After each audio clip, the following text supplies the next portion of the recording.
Mga atit mga kuya, welcome back to Kuya Puto's channel. Marami pong mga Pilipino pumupunta dito sa Canada. And 1 year, 2 years, 6 years, 10 years, 15 years go by. And sasabihin po nila, ba't di pa ako umasenso? Ano ba po yung ginagawa nila or hindi nila ginagawa?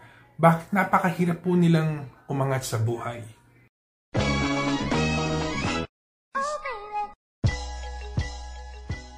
Napakarami na pong mga Pilipino dito sa Canada. And napapansin ko po, yung iba, mabilis umasenso. Pero yung iba, napakabagal. So ano nga po ginagawa ni Pedro na hindi ginagawa ni Paulo? Dahil obviously, one is doing something right and the other, not so much. So napansin ko po ganito. Marami po tayong cultural behaviors pag galing po tayo sa Pilipinas na napasok sa utak natin and it became part of us, right? Problema doon, pag dinala po yung mga behaviors na ganun dito sa Canada, yung pong asenso bumabagal. So, sa video na po na ito, pag-uusapan natin yung mga toxic behaviors ng mga Pinoy na kailangan pong baguhin para yung asenso bumilis, lalo na po pag nandito sa Canada. So, ano ba yung mga behaviors na to na pinagsasabi mo, Kuya Puto? So, number 1, pag-usapan natin yung materialism. Alam ko po tayo, mga Pinoy, mahilig tayo sa mga makikintab, sa mga magaganda, sa mga name brand, sa mga mamahaling bagay. Because to a lot of people, it's a flex. Dito po sa Canada, hindi po nag-iiba yun. Pero, one of the biggest wealth killers is buying name brand items that you cannot afford, buying things that is above your pay grade just so you can flex.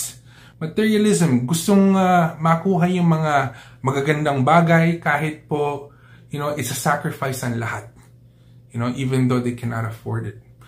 Yung pong behavior na yun, kailangan palitan. Kailangan abandon natin. We need to be more practical, especially now we're in a recession. So if you can't afford it, don't do it. If it can wait, let it wait. Never overstretch yourself. Never spread yourself thin. Just because gusto niyo yung isang material na bagay na hindi niyo naman kayang bilhin. Okay, there's a time and place for everything. And when it's time, you know when that time will be, then get whatever it is that you want. Tayo po mga Pinoy, our image is very important to us. Ayaw natin mapahiya. That's the last thing we want, is to be mapahiya. But sometimes, you can't avoid it. Sometimes, you have to face the music, diba? And a lot of times, marami pong desisyon na mali na ginagawa natin para lang to save face. Para lang hindi tayo mapahiya. I'll give you an example. Okay? So, kunyari may bisita kayo. Tapos, gusto nyong, you want to show them a good time. But you can't really afford it. But even still, what you do, you take them to a very nice, expensive restaurant para maisip ng bisita ninyo na meron kayong kaya. Because you want to save face. You don't want to be embarrassed in front of them. You don't want them to think na hindi nyo kayang afford. But you go with it anyways. So nabaong kayo sa utang. Because you wanted to save face. Ayaw nyong mapahiya. You want them to think of you higher than what you normally is. Kung hindi nyo kaya, hindi nyo kaya. Don't pretend that you're somebody else. Don't pretend that you're capable of something that you're not para lang hindi po kayo mapahiya. Sometimes you have to be honest with yourself and you have to be honest with the people around you. Kung hindi kaya, hindi kaya. Don't make certain decisions para lang hindi kayo mapahiya. Dito po, pag merong problema, hindi nyo pong pwedeng sabihin bahala na si Batman. Kung yung mortgage payment nyo is due and medyo kapos kayo, hindi nyo po sabihin hindi pwede pong sabihin bahala na si Batman, kailangan gawan po ng paraan yun. Dahil pag merong problema, yung solusyon hindi naman po babagsak mula sa langit. You have to kilos, you have to make moves.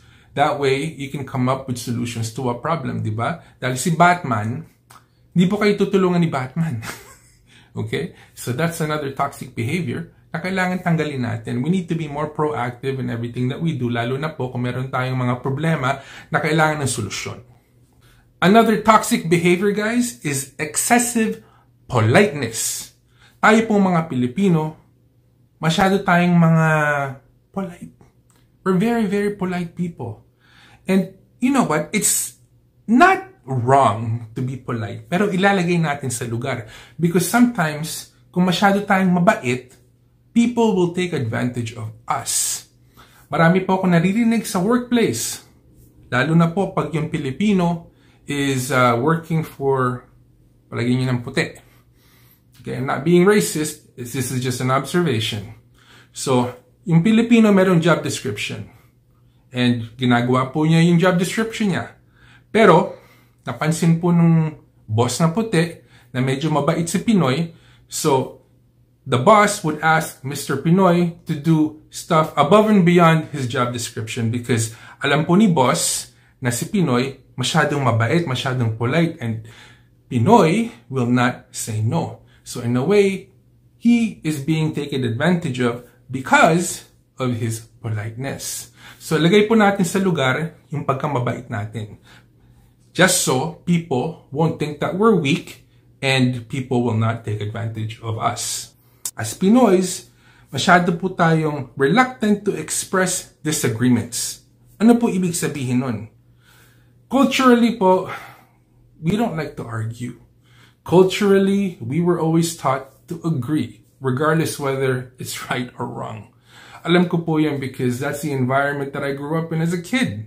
You know, I was always made to believe that I need to agree to avoid a disagreement. Mali po yun. Dito sa Canada, kailangan malakas kayo. Kailangan matapang kayo. Kailangan you have to hold your ground for what you want and to protect your belief and your rights. A closed mouth does not get fed. So if you are in any situation where you believe that you disagree with the topic that is faced in front of you, voice your opinion. Huwag kayong tumahimik lang dyan. Make sure you voice out your concerns. That way, they can hear your side of any story. Importante po yan because kung di kayo magsasalita, you'll be taken advantage of. They'll think that maybe wala kayong pakialam, or number two, you agree with them, which is even worse. And that's gonna eat you up inside because you know that you disagree with a certain topic and hindi nyo nalabaas yung gusto nyong sabihin. So do not be shy. Say what you mean, say what you want. Even if it ends up in a disagreement, that's okay. At least they can hear what you have to say and what's in your mind. Another behavior that us Pinoys need to change is collective decision-making. Sometimes po, opportunity only knocks once. And if you are ever faced with that situation, you need to make a decision right there and then. I've been guilty of this, guys, and I've been trying to change this about myself. Sometimes, there's certain decisions where parang nahihiya po ako na ako lang gumawa ng desisyon. Even though it's nothing crazy or nothing big, right? Tayo pong mga Pilipino sasabihin natin, oh, kakausapin ko muna si Mrs. Oh, kakausapin ko muna yung aso ko. Oh, kakausapin ko muna yung pusa ko. Oh, kakausapin ko muna yung lolo ko.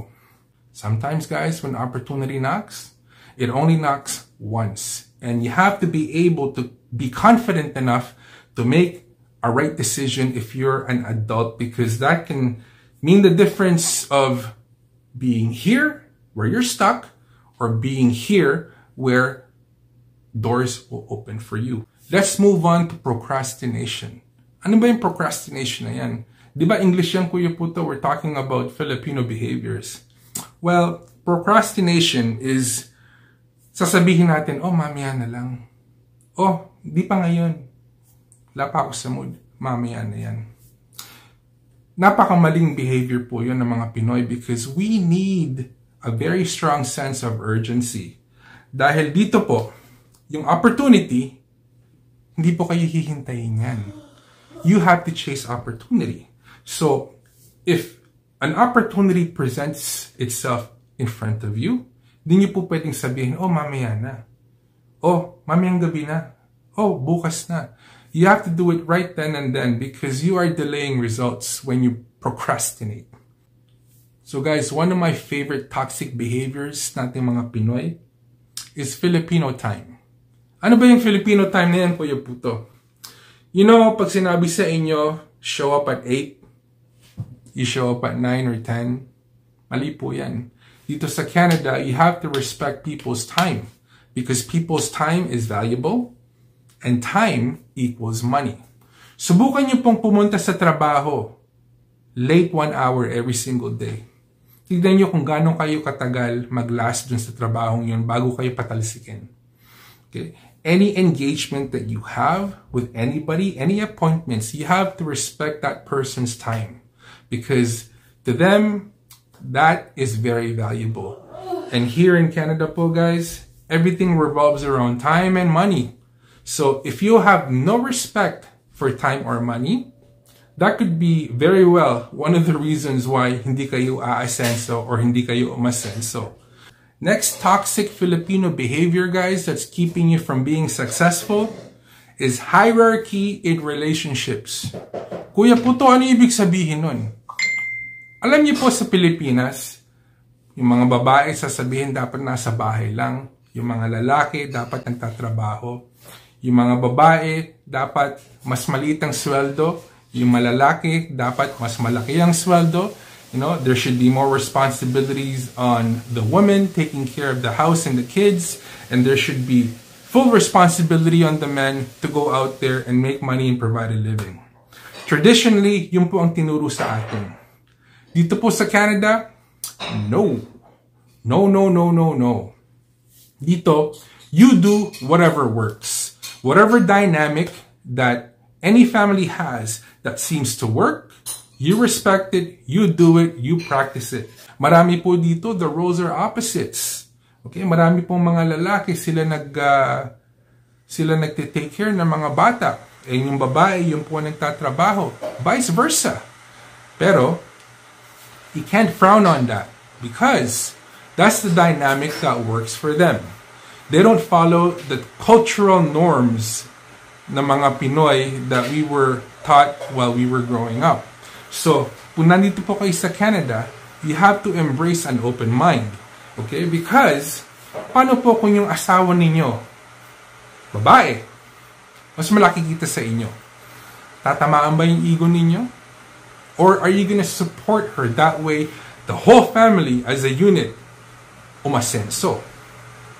So, dapat po dito walang ego. Okay? Everybody has equal responsibilities, and as long as you know your role, and you're doing your role properly to the best of your abilities, and it's contributing to the family moving forward and kakaangat, then you're doing the right thing.